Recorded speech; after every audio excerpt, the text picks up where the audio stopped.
اللہ الرحمن الرحیم۔ السلام علیکم۔ آج ہم نے سبق کاہلی جس کے مصنف سر سید احمد خان ہیں اس کا خلاصہ پڑھنا ہے۔ اب آتے ہم اپنے خلاصے کی طرف۔ کاہلی لفظ کے معنی اور مفہوم سمجھنے میں لوگ غلطی کرتے ہیں۔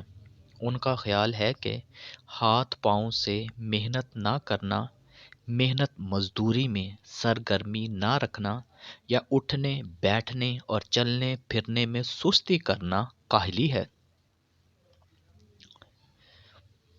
دل کی طاقتوں کو بیکار چھوڑ دینا سب سے بڑی کاہلی ہے، یعنی اپنی اہلیتوں کو بروئے کار نہ لانا اور اپنی قابلیتوں سے صحیح طریقے سے فائدہ نہ اٹھانا اور اپنی صلاحیتوں کو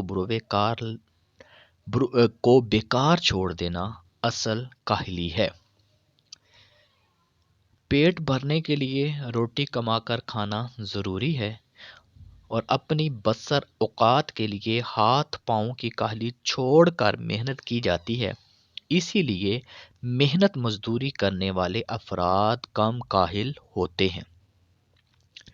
سخت سے سخت کام کرنا ان کی طبیعت کا حصہ بن جاتا ہے۔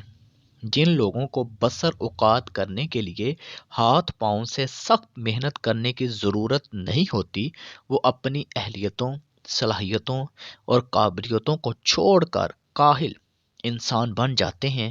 ان کی عادات حیوانوں سے ملتی جلتی بن جاتی ہیں۔ لوگ پڑھائی بھی کرتے ہیں اور ترقی بھی کرتے ہیں اس میں۔ ان پڑھ لوگوں میں سے کسی ایک کو ہی تعلیم اور سمجھ کو کام میں لانے کا موقع ملتا ہے، لیکن اگر انسان محض عارضی ضرورتوں کو پورا کرے اور دلی قبا کو بیکار چھوڑ دے تو سخت کاہل اور وحشی ہو جاتا ہے۔ انسان کی مثال بھی حیوانوں جیسی ہے۔ جس وقت اس کے دل کی حرکت سست ہو جاتی ہے تو وہ جسمانی باتوں میں مصروف ہو کر حیوانی خصلت میں پڑ جاتا ہے۔ انسانی صفت کھو کر حیوان بن جاتا ہے۔ اس لیے ضروری ہے کہ انسان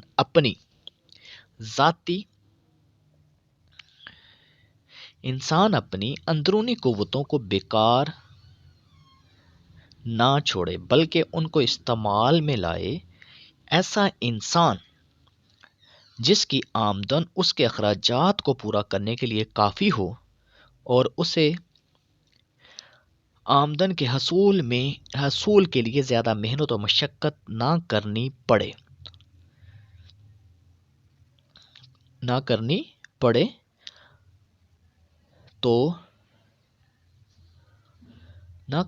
تو ایسا انسان کی آمدن زیادہ مشقت نہ کرنی پڑے، جیسا کہ ہمارے ہندوستان میں ہمارے ملک کے رہنے والوں اور ان لوگوں کا حال تھا جو حکومت کو محصول بھی نہیں دیتے تھے۔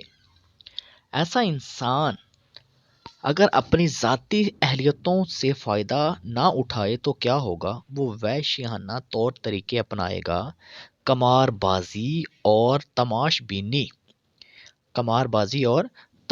بینی کا عادی ہو جائے گا۔ یہی عادات وحشی جانوروں میں ہوتی ہیں۔ فرق صرف اتنا ہوتا ہے کہ وہ وحشی بد سلیقہ ہوتے ہیں اور یہ وزادار وحشی ہوتا ہے۔ ہم مانتے ہیں ہندوستان میں ایسے کام بہت کم ہوتے ہیں جن سے عقلی قوتوں اور دلی قوا کو استعمال کرنے کا موقع ملے۔ اس کے برعکس انگلستان کے لوگوں کے لیے ایسے مواقع بہت زیادہ ہیں۔ اس بات میں کوئی شک نہیں، اگر کوشش اور محنت ان کی ضرورت اور شوق نہ رہے تو وہ بھی بہت جلد وحشی بن جائیں گے۔ ہمارے ملک میں جو قوائے قلبی کو کام میں لانے کا موقع نہیں ہے تو اس کی وجہ بھی یہی ہے، ہم نے کاہلی اختیار کر لی ہے اور اپنی صلاحیتوں کو بیکار چھوڑ دیا ہے۔ اگر ہمیں دل کی قوتوں اور عقلی قوتوں کا استعمال کرنے کا موقع حاصل نہیں تو ہمیں اس بات کی فکر اور کوشش کرنی چاہیے کہ ایسے مواقع کس طرح حاصل ہوں۔ اگر ہماری غلطی ہے تو فکر اور کوشش کرنی چاہیے کہ اس غلطی کو کس طرح دور کیا جا سکتا ہے۔ غرض یہ کہ دل کو بیکار نہیں پڑا رہنا چاہیے، بلکہ کوئی نہ کوئی فکر اور کوشش کرتے رہنا لازم ہے۔ جب تک ہماری قوم سے کاہلی یعنی دل کی قوتوں کو بیکار رکھنے کی عادت نہ جائے گی، ہمیں اپنی قوم کی بہتری کی توقع نہیں کرنی چاہیے۔ اللہ حافظ۔